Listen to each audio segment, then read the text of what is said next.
ANMR ನ್ಯೂಸ್ಗೆ ಸ್ವಾಗತ. ಚಿಂತಾಮಣಿಯ ಹೆಸರಾಂತ ಡೆಕ್ಕನ್ ಆಸ್ಪತ್ರೆ. ನಮ್ಮಲ್ಲಿ ಜನರಲ್ ಮೆಡಿಸಿನ್, ಸಾಮಾನ್ಯ ಶಸ್ತ್ರಚಿಕಿತ್ಸೆ, ಅಡ್ವಾನ್ಸ್ ಲ್ಯಾಪ್ರೋಸ್ಕೋಪಿಕ್ ಶಸ್ತ್ರಚಿಕಿತ್ಸೆ, ಗ್ಯಾಸ್ಟ್ರೋ ಎಂಟರಾಲಜಿ, ಮೂಳೆ ಚಿಕಿತ್ಸೆ, ಪ್ರಸೂತಿ ಮತ್ತು ಸ್ತ್ರೀರೋಗ ಶಾಸ್ತ್ರ, ಮಕ್ಕಳ ಚಿಕಿತ್ಸೆ, ದಂತ ಚಿಕಿತ್ಸೆ, ಕಿವಿ, ಮೂಗು ಮತ್ತು ಗಂಟಲು, ಮೂತ್ರ ಶಾಸ್ತ್ರ ಚಿಕಿತ್ಸೆ, ನರವಿಜ್ಞಾನ, ನಾಳಿಯ ಮತ್ತು ಎಂಡೋವ್ಯಾಸ್ಕ್ಯುಲರ್, ನೆಫ್ರಾಲಜಿ, ಡಯಾಲಿಸಿಸ್, ಬೌಲ್ ಚಿಕಿತ್ಸೆ, ರೇಡಿಯಾಲಜಿ, ಎಂಡೋಸ್ಕೋಪಿ ಲಭ್ಯ.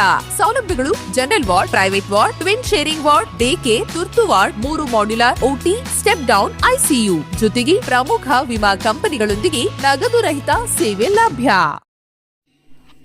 ಆಜಾದ್ ಚೌಕದ ಶ್ರೀ ಹರಿಹರೇಶ್ವರ ಸ್ವಾಮಿ ದೇವಾಲಯದಲ್ಲಿ ಮುಕ್ಕೋಟಿ ದ್ವಾದಶಿ.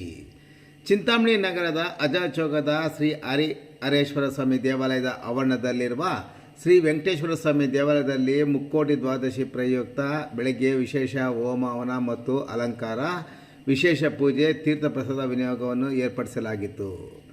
ಮುಕ್ಕೋಟಿ ದ್ವಾದಶಿ ಪೂಜೆಯ ಕೈಂಕರ್ಯಕ್ಕೆ ಭಕ್ತ ಜನರು ಸಮೂಹವೇ ಹರಿದು ಬಂದಿತ್ತು.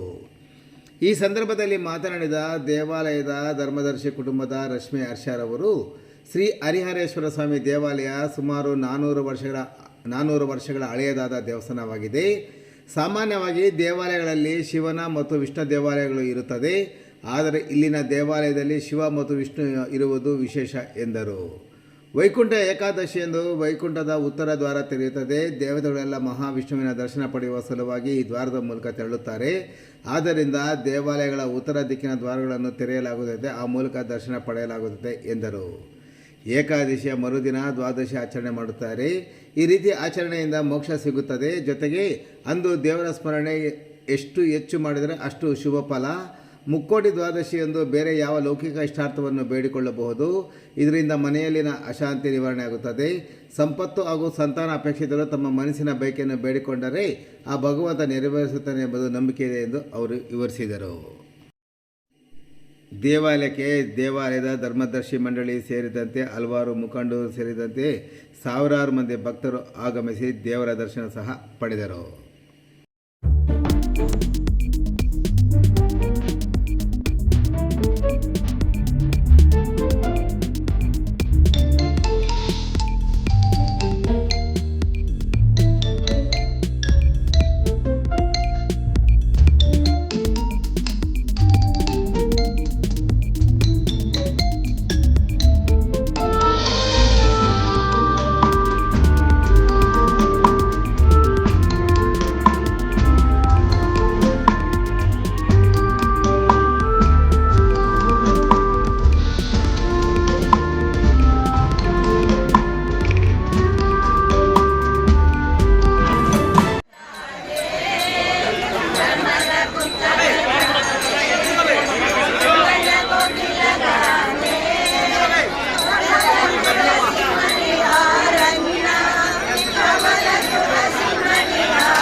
ಈ ದಿನ ಮುಕ್ಕೋಟಿ ಏಕಾದಶಿ ನಿನ್ನೆ ಕಳೆದ್ಮೇಲೆ ಈ ದಿನ ಉತ್ಥಾನ ದ್ವಾದಶಿ ಇವತ್ತು ವಿಶೇಷ ಏನಂದ್ರೆ ಪ್ರತಿ ವರ್ಷದಂತೆ ಇಲ್ಲಿ ಸುಮಾರು ಇದು ದೇವಸ್ಥಾನ ಬಂದು ಸುಮಾರು 400 ವರ್ಷಗಳ ಹಳೆ ದೇವಸ್ಥಾನ, ಹರಿಹರೇಶ್ವರ ಸ್ವಾಮಿ ದೇವಸ್ಥಾನ.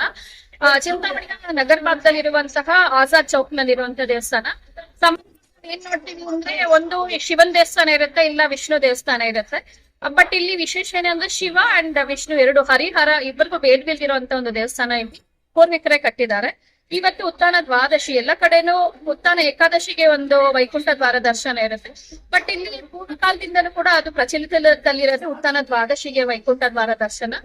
ಇಲ್ಲಿ ವೈಕುಂಠದ ದ್ವಾರ ಇವತ್ತು ತೆಗೆಯುತ್ತೆ. ಯಾರು ಇವತ್ತು ಶ್ರದ್ಧಾ ಭಕ್ತಿಗಳಿಂದ ನಿನ್ನೆ ಒಪ್ಪುತ್ತಿದ್ದು ಇವತ್ತು ಮನೆಯಲ್ಲಿ ದೇವ್ರಿಗಾಗ್ಲಿ, ದೇವಸ್ಥಾನದಲ್ಲಿ ದೇವ್ರಿಗಾಗ್ಲಿ ಒಂದು ಅಗಸೆ ಸೊಪ್ಪಾಗ್ಲಿ, ನಲ್ಲಿಕಾಯಿ ಚಟ್ಟಿಂದ ಚಟ್ನಿ ಆಗ್ಲಿ, ಪ್ರತಿಯೊಂದು ಮಹಾನೈವೇದ್ಯನ ಸಮರ್ಪಿಸಿ ದೇವರಿಗೆ ಅತ್ಯಂತ ಶ್ರದ್ಧೆ ಭಕ್ತಿಗಳಿಂದ ಒಪ್ಪತ್ತಿದ್ದು ಇವತ್ತು ಮಹಾನೈವೇದ್ಯನ ಅರ್ಪಿಸಿ ಇವತ್ತು ಆಜಾದ್ ಚೌಕಲ್ಲಿ ಇರುವಂತಹ ದ್ವಾದಶಿ ನಾರಾಯಣ ಕೆಳಗಡೆ ವೈಕುಂಠ ದ್ವಾರದಲ್ಲಿ ನುಗ್ತಾ ಇದೀವಿ ಅನ್ನೋ ಭಾವನೆಯಲ್ಲಿ ನುಗ್ಗೋದ್ರಿಂದ ನಮ್ಗೆ ವೈಕುಂಠ ಪ್ರಾಪ್ತಿ ಆಗುತ್ತೆ ಅನ್ನೋ ಒಂದು ಪ್ರತೀತಿ ಇದೆ. ಹಾಗಾಗಿ ಸುಮಾರು ಸಾವಿರಾರು ಜನ ಈ ವರ್ಷ ಕೂಡ ನೋಡ್ತಾ ಇರ್ಬೋದು ನೀವೇ, ಸುಮಾರು ಜನಜಂಗುಳಿ, ಸಾವಿರಾರು ಜನ ಭಕ್ತಾದಿಗಳು ಕೂಡ ಇವತ್ತು ಬಂದು ಇಲ್ಲಿ ದರ್ಶನ ಮಾಡ್ಕೊಳ್ತಿದ್ದಾರೆ.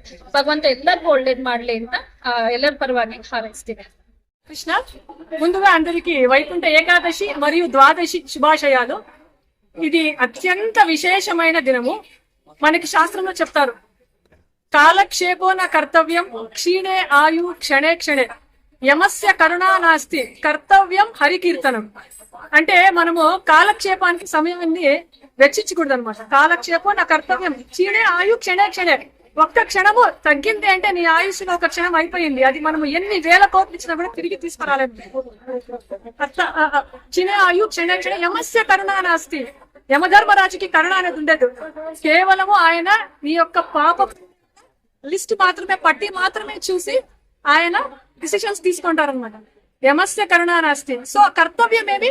కర్తవ్యం హరి కీర్తనం. హరిని కీర్తించడమే మన అందరి కూడా కర్తవ్యం అన్నమాట. ఎందుకంటే మనకి 84 లక్షల యోనుల తర్వాత మానవ జన్మం లభించింది. అటువంటి విశేషమైన మానవ జన్మము అత్యంత దుర్లభం.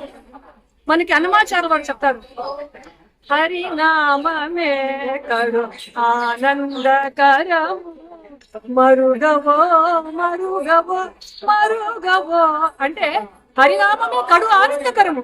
మరుగము అంటే ఎవరైనా పిల్లలు స్వీట్స్ కి కొంచెం టీలకి కాఫీలకి ఏ విధంగా మరిగింటారో అంటే దాన్ని ఇష్టపడతారో ఆ విధంగా హరినామాన్ని మనము మరగాలన్నమాట. మరగాలంటే ఐ మీన్ అడిక్ట్ అయిపోవాలి హరినామానికి. అటువంటి విశేషమైనది. అంతేకాకుండా మనకి ఇతర భక్త రామదాసు వాళ్ళు చెప్తారు, శ్రీరామ నామామృతం ఆ నామమే దాటించు భవసాగరం సాగరా. శ్రీరామ నామామృతం ఆ నామమే దాటించు భవసాగరం. శ్రీరామ నామామృతాన్ని తాగేయాల అంత జీర్ణించుకునేయాలన్నమాట. మన ప్రతి ఒక్క అణువులో కూడా మన శరీరంలో అది జీర్ణం అయిపోవాలి. ఏ విధంగా అయితే అర్జునుడి యొక్క రోమాల్లోనూ కృష్ణ కృష్ణ కృష్ణ కృష్ణ కృష్ణ అని సౌండ్ వస్తా ఉండో ఆ విధంగా మన నరాల్లో అది భగవంతుని యొక్క ఆ కృష్ణుడి యొక్క నామము ఉండాలన్నమాట.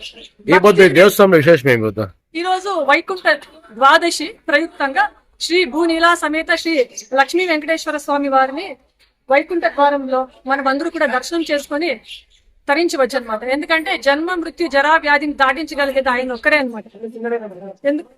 విష్ణువే మోక్ష ప్రదాత కనుక మనము ఈ వైకుంఠ ద్వాదశి రోజు ఎవరైతే ఆ ద్వారంలో ప్రవేశిస్తారో వాళ్ళకి పునర్జన్మ లేదు అనేసి శాస్త్రాలు సూచిస్తున్నాయండి.